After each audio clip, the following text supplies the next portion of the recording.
प्रकाश संश्लेषण चैप्टर हम लोगों ने बेटा शुरू किया है ना? उसके अंदर कल हम लोगों ने देखा था कि जो प्रकाश संश्लेषण की जो क्रिया है उसकी परिभाषा, उसकी जो है रिएक्शन है वो हम लोगों ने देखी थी और प्रकाश संश्लेषण का जो स्थल होता है पादपों के अंदर मुख्यतः कौन से कोशिकांग के अंदर प्रकाश संश्लेषण की क्रिया होती है वो हम लोगों ने देखी थी कि हरित लवक में होती है और हरित लवक की हमने संरचना को क्या किया था, समझा था। अब देखो हम लोग एक चीज को समझते हैं जिसमें हम लोग वर्णक के बारे में पढ़ रहे हैं कि कौन सा वर्णक जो होते हैं वो मदद करते हैं प्रकाश संश्लेषण की क्रिया को होने के लिए। तो प्रकाश संश्लेषी यंत्र जो है वो पादपों के अंदर पाया जाता है। प्रकाश संश्लेषी यंत्र क्या होता है? यंत्र का निर्माण जो है प्रकाश संश्लेषी वर्णक, ठीक है, और प्रकाश के माध्यम से होता है। यानी प्रकाश संश्लेषी यंत्र जो है वो बड़ा इंपॉर्टेंट रोल प्ले करता है। मतलब ये अगर नहीं होंगे दोनों कंटेंट तो प्रकाश की जो क्रिया प्रकाश संश्लेषण की जो क्रिया है वो नहीं हो पाएगी, है ना? तो प्रकाश संश्लेषी यंत्र का निर्माण प्रकाश संश्लेषी वर्णक और प्रकाश के माध्यम से होता है। तो अभी हम लोग जो इसके अंदर पढ़ने वाले हैं वो टॉपिक है हमारा प्रकाश संश्लेषण के वर्णक। इस वीडियो में हम प्रकाश संश्लेषी वर्णक के बारे में पढ़ेंगे। वर्णक जो है उनको हम दो कैटेगरी में डिवाइड कर देते हैं बेटा। आवश्यक वर्णक जो कि एग्जाम्पल है जिसका पर्णहरित। पर्णहरित टोटल कितने टाइप का है? 7 टाइप का, ठीक है, जो खोजा जा चुका है। फिर आते हैं सहायक वर्णक जिसके अंदर हम पढ़ेंगे केराटिनॉइड्स और फाइकोबिलिन्स को। आगे बात समझ में, केराटिनॉइड्स और फाइकोबिलिन्स जो है वो सहायक वर्णक है, क्यों है वो आगे हम लोग देखेंगे। और आवश्यक वर्णक जो है वो कौन है? पर्णहरित है। समझ में आ गया? तो ये जो वर्णक हैं उनके बारे में हम लोगों को क्या करना है? पढ़ना है, ठीक है। अब ये दोनों वर्णक सबसे पहले कहाँ पाए जाते हैं? तो ये पाए जाते हैं हरित लवक। हरित लवक की कल हम लोगों ने स्ट्रक्चर अगर देखी थी तो उसके अंदर मैंने बताया था कि यहाँ सिक्के जैसी स्ट्रक्चर्स पाई जाती हैं जिनको क्या बोला जाता है? थाइलेकॉइड्स कहा जाता है, या हम कहते हैं ग्रेना, है ना? तो ये जो थाइलेकॉइड होते हैं ये इस तरह से एक झिल्ली संरचना है, बीच में इनके रिक्त स्थान होता है। तो इनकी जो आंतरिक झिल्ली होती है उसकी सतह पर एक स्ट्रक्चर कण पाया जाता है जिसको कहा जाता है क्वांटेसोम। क्या बोला जाता है? क्वांटेसोम कहा जाता है या क्वांटासोम कहा जाता है। क्या कहा जाता है? क्वांटेसोम या क्वांटासोम कहा जाता है। तो ये जो क्वांटासोम है ना उसके उसका निर्माण ही किससे होता है? वर्णक से होता है ना? यानी इसके अंदर वर्णक पाए जाते हैं। तो ये क्वांटासोम क्योंकि वर्णक से बना है तो वर्णक कहाँ पाए जा रहे हैं? हरित लवक में ही पाए जा रहे हैं ना, क्योंकि हरित लवक में क्या है? ग्रेना। ये थाइलेकोइड के अंदर क्या है? क्वांटासोम। और क्वांटासोम का निर्माण किससे हुआ है? वर्णकों से। आ गई बात समझ में? तो जो वर्णक होते हैं वो पाए जाते हैं 230 जो है वो क्लोरोफिल वर्णक पाए जाते हैं, है ना? पर्णहरित 230 के लगभग। और उसके बाद है 48 केराटिनॉइड्स, 46 क्विनोन और जो है फोलिक लिपिड के अणु मिलकर इस क्वांटासोम का क्या करते हैं? निर्माण करते हैं। तो क्वांटासोम जो होता है उसके अंदर वर्णक पाए जाते हैं। तो ऑब्वियस सी बात है क्वांटासोम थाइलेकोइड की ग्रेना की झिल्ली में उपस्थित है। और ये ग्रेना कहाँ उपस्थित है? हरित लवक में। तो कौन हुआ मतलब इंपॉर्टेंट रोल प्ले हुआ कि नहीं हुआ? हरित लवक का हो गया, ठीक है। तो इसीलिए हरित लवक के अंदर क्योंकि वर्णक पाए जाते हैं और वर्णक की उपस्थिति अगर नहीं होगी तो प्रकाश संश्लेषण की क्रिया नहीं होगी। इसीलिए क्योंकि वर्णक जो होते हैं वो हरित लवक में पाए जाते हैं इसलिए मुख्य स्थल जो है किसको बोल दिया जाता है? हरित लवक को बोल दिया जाता है प्रकाश संश्लेषण का, ठीक है। मुख्य स्थल है जहाँ पे क्रिया होती है, इसकी क्रिया होती है। फिर आते हैं पर्णहरित। पर्णहरित पे हम लोग आवश्यक वर्णक जो है पर्णहरित के बारे में हम लोग क्या करने वाले हैं? पढ़ने वाले हैं। तो इसकी जो संरचना है उससे रिलेटेड क्वेश्चन आ जाता है कि पर्णहरित की संरचना को समझाइए।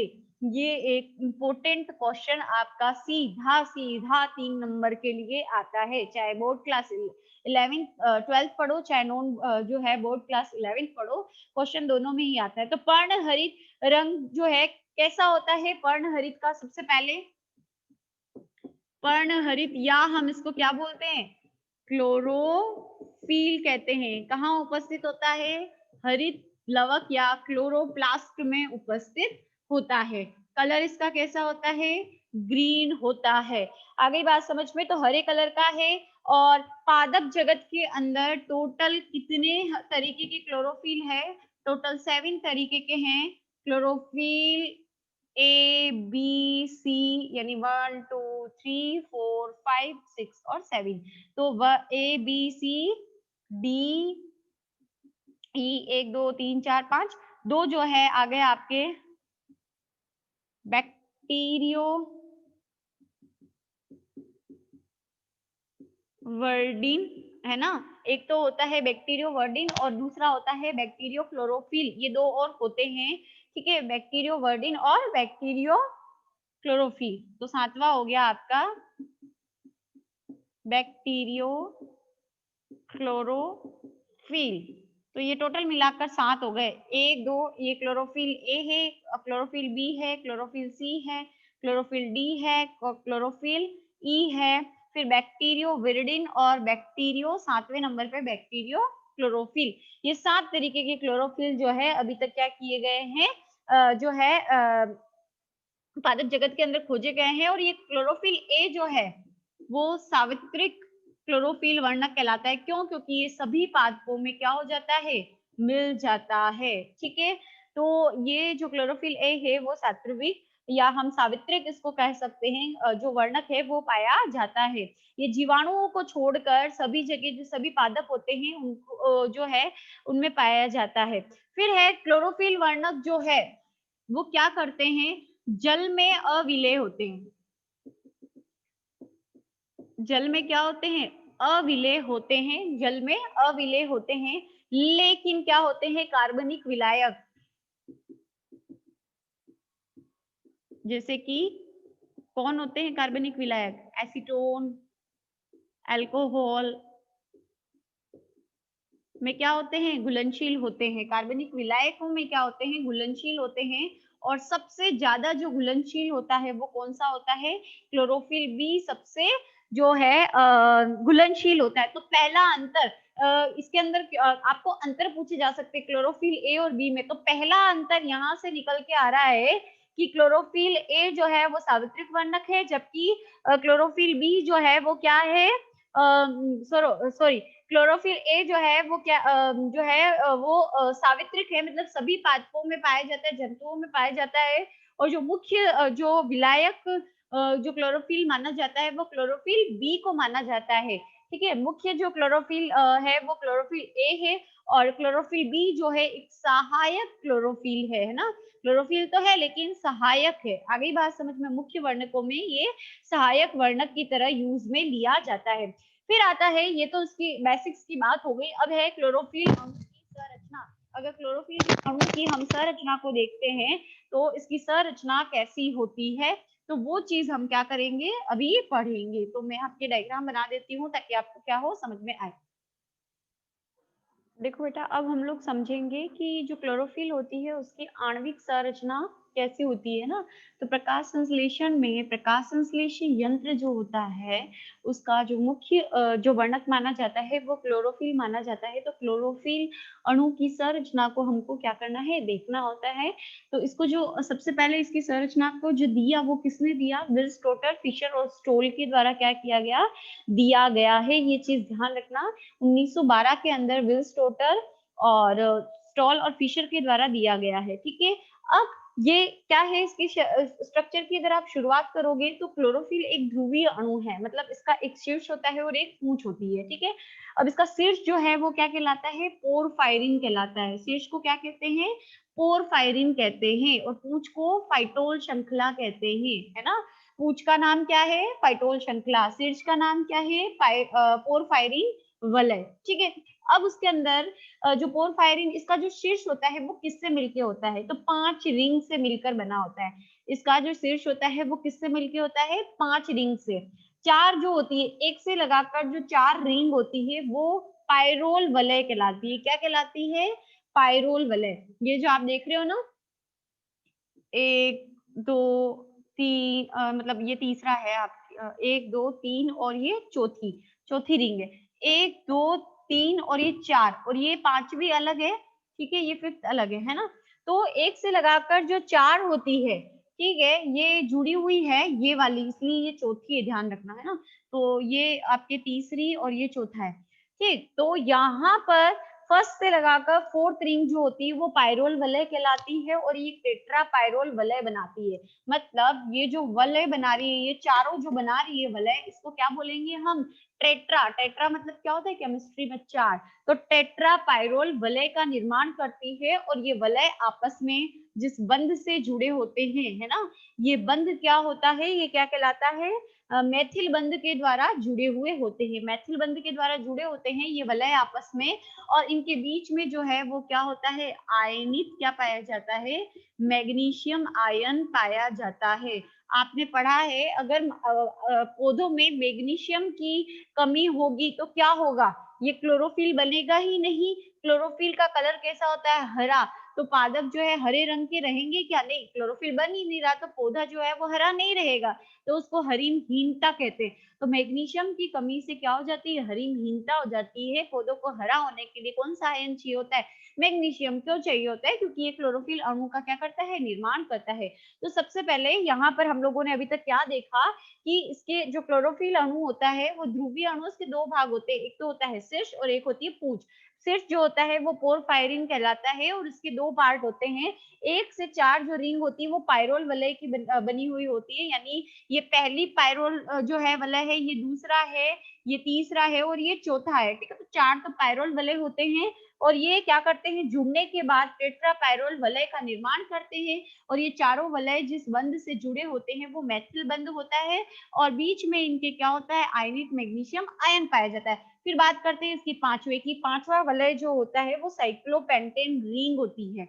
क्या होती है, किताब के अंदर नहीं दिया होता है बट फिर भी ये पांचवा जो वलय होता है वो साइक्लोपेंटेन रिंग होती है। तो ये बात हो गई किसकी, इसके शीर्ष की। शीर्ष समझ में आ गया होगा आई थिंक, ठीक है। अब हाँ, एक इंपॉर्टेंट चीज ध्यान रखना कि ये जो तीसरा कार्बन होता है ना यहाँ पर, ये जो तीसरा कार्बन है, इस तीसरे कार्बन से क्या जुड़े होते हैं, समूह जुड़े हुए होते हैं। अगर इस तीसरे कार्बन से CH3 समूह जुड़ा हुआ है दैट मीन्स ये क्लोरोफिल ए है, और अगर CH3 की जगह कौन सा समूह जुड़ा है, CHO समूह जुड़ा हुआ है, तो क्लोरोफिल बी है, ठीक है। तो ये दूसरा अंतर हो गया क्लोरोफिल बी और क्लोरोफिल ए में।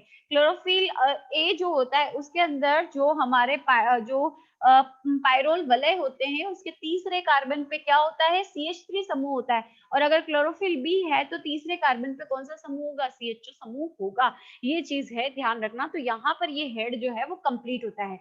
फिर उसके बाद पूंछ की बात करते हैं। पूंछ जो होती है फाइटोल श्रृंखला होती है, तो 7th जो कार्बन होता है, 7th कार्बन से 20 कार्बन युक्त, 39 हाइड्रोजन युक्त प्लस एल्कोहल युक्त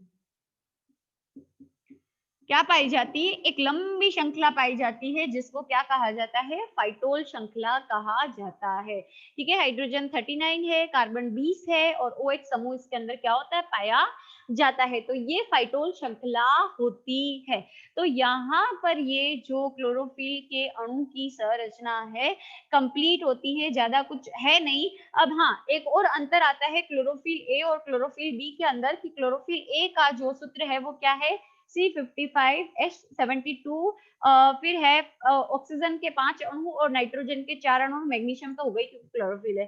फिर क्लोरोफिल बी के अंदर C55 होता है, H70 होता है, ऑक्सीजन कितना होता है 6 और नाइट्रोजन 4, और ये क्या है आपके पास, मैग्नीशियम। तो ये इन दोनों के क्या है, क्लोरोफिल ए और क्लोरोफिल बी के क्या है, सूत्र है आपके पास। तो ये तीसरा अंतर जो है वो निकल के आता है बड़ा, ठीक। तो ये आपके जो है क्लोरोफिल की अणु संरचना जो है वो कंप्लीट होती है। तो ये मुख्य वर्णक आपका कंप्लीट होता है, इसके बिना क्या होता है, जो है प्रकाश संश्लेषण की क्रिया नहीं होती है। फिर बात करते हैं सहायक वर्णक की।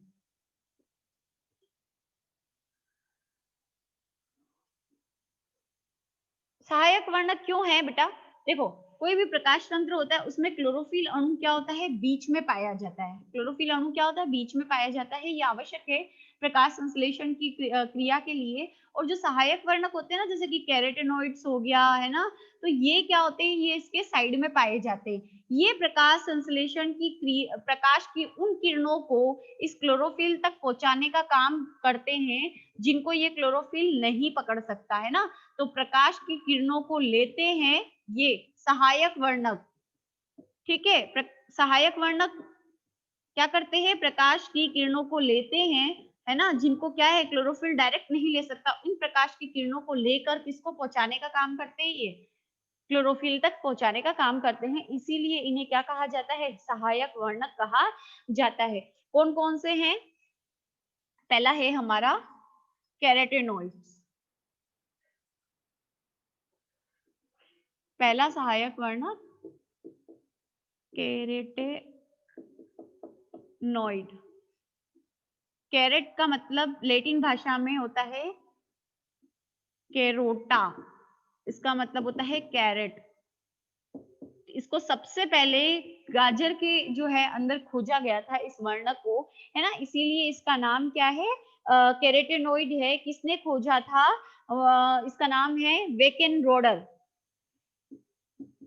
वैकेन रोडर ने इसको क्या किया था, सबसे पहले खोजा था गाजर के अंदर, इसीलिए इस वर्णक का नाम लेटिन में कैरेट मतलब कैरोटेनॉइड नाम जो है, लेटिन में कैरेट को क्या कहा जाता है, कैरोटा, और कैरोटा से ये नाम पड़ा है क्या, कैरोटेनॉइड्स। अधिकतर जो नाम है वो लेटिन, ग्रीक या यूनानी, तीनों एक ही चीज है, तो इन भाषाओं से बने हुए होते हैं। तो कैरोटेनॉइड्स जो है वो है, ये क्या करता है, उन विकिरणों को अवशोषित कर ऊर्जा को क्लोरोफिल तक पहुंचाता है, जिनका अवशोषण क्लोरोफिल के द्वारा नहीं किया जा सकता। अतः ये सहायक वर्णक कहलाते। कैरोटेनॉइड की सर्वप्रथम खोज वेकेन रोडर के द्वारा गाजर में की गई थी। पौधों में दो प्रकार के कैरोटेनॉइड्स पाए जाते हैं। पहला होता है कैरोटेनॉइड, कैरोटेनॉइड्स जो है उसके क्या है, दो प्रकार है बेटा।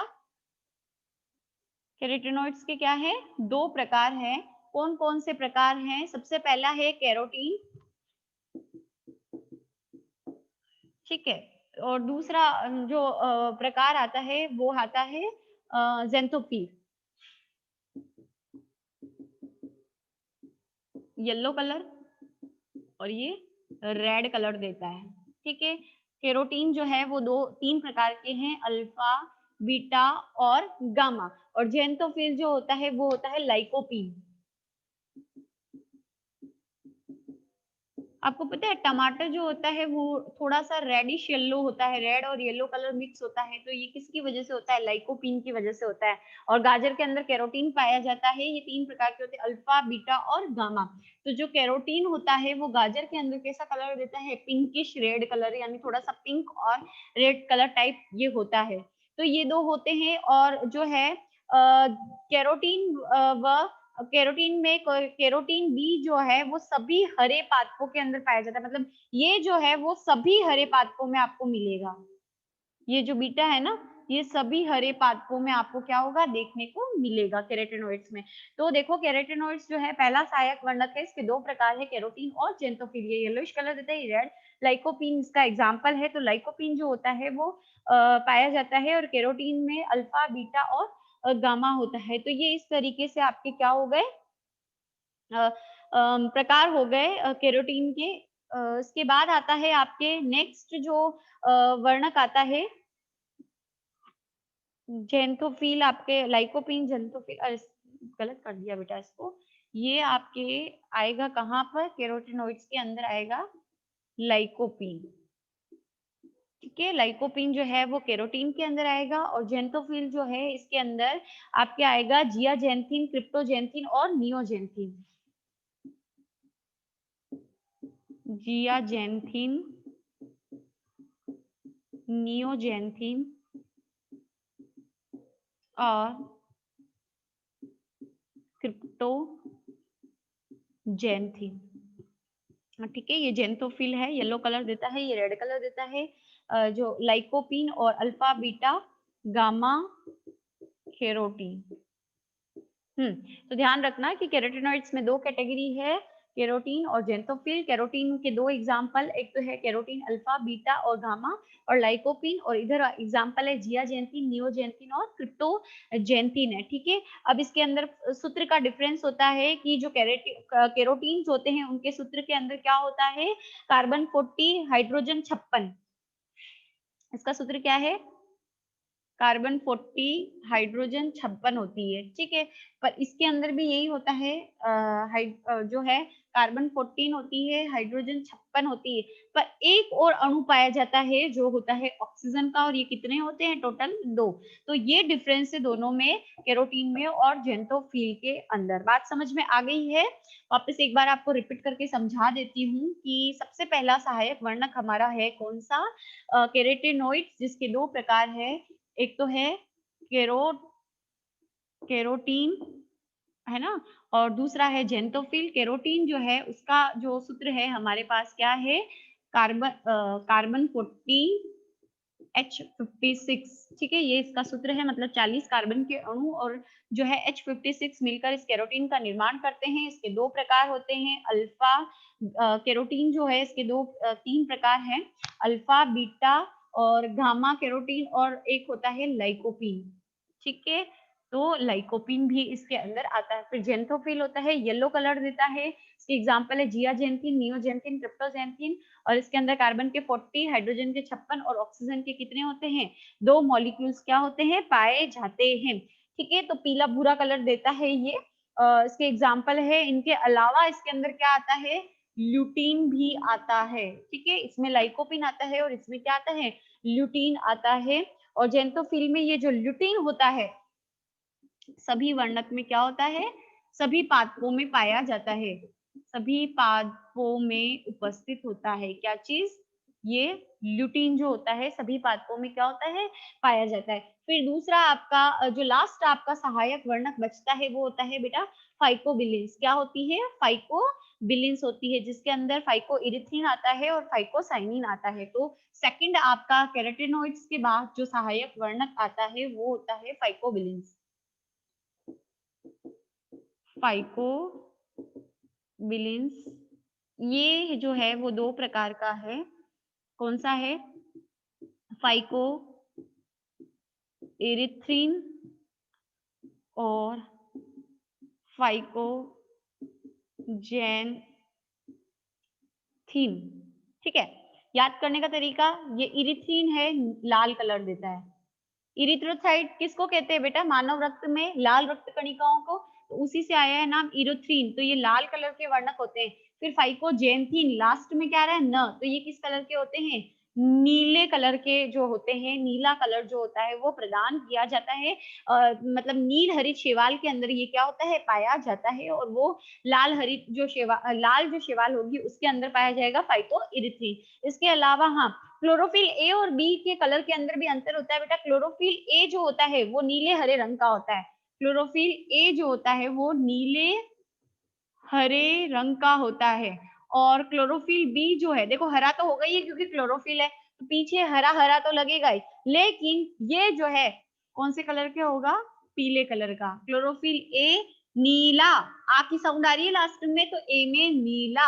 हरा तो है ही है क्योंकि क्लोरोफिल वर्णक कैसे होते हैं? हरे रंग के होते हैं, है ना? तो हरे तो है पर इसमें थोड़ा पीला मिक्स होगा, तो वो क्या होगा? Chlorophyll B. और ए नीला, ए आ आ की साउंड आ रही है तो नीला, ध्यान रखना कि क्लोरोफिल ए है, ठीक। तो यहाँ पर आपके ये जो वर्णक है वो टॉपिक आपका क्या होता है बेटा? फिनिश होता है।